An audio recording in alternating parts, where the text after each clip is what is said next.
Bizdi yetiştirip getirgen, jana musulman kılıp jaratkan Allah'a şükürler bolsun. Allah'ım köngülübüzgө jumşaktık, düýnögö tınçtık, orularga şıpa, dattууlarga daba, karızı barlardın karızынан kutulsun nasip kıl.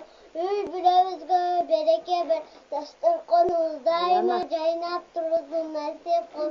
О кудуреттүү Алла Таалам, мага берген бардык жакшылыктарың үчүн көрө алганым, сүйлөй алганым, уга алганым жана баса алганым үчүн өзүңө чексиз шүгүрчүлүк айтамын.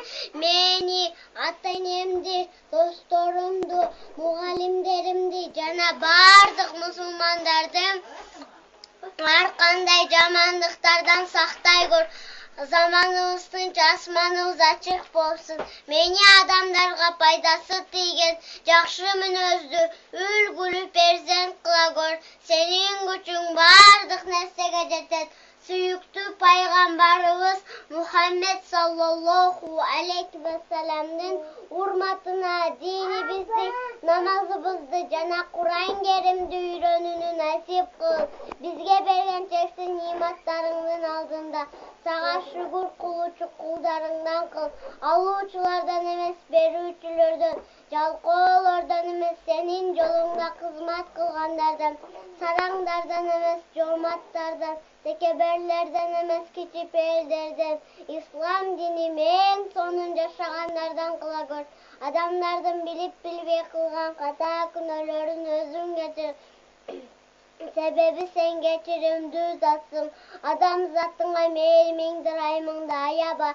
Сен мээримдүүлөрдүн мээримдүүсүсүң. Дүйнөдөгү бардык балдар, кыздар акылдуу, ыймандуу, мекенин сүйгөн жана мекенине кызмат кылгандардан болушсун.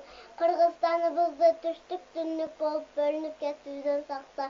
Жети облусубуздагы элибиздин биримдигин, ынтымагын бекемде, бири-бирибизге болгон сүйүүбүздү арттыр. Аллахым, сага ылайык кул, пайгамбарыбызга ылайык уммат, ата-энебизге ылайык перзент болууну насип кыл. Карыларыбызга, эл башкарган чоңдорго ынсап бергин. Жаштарыбыз илимдүү, билимдүү, акылдуу, ыймандуу болушсун. Мекеним Кыргызстан ар тараптан өнүп өссүн. Амин.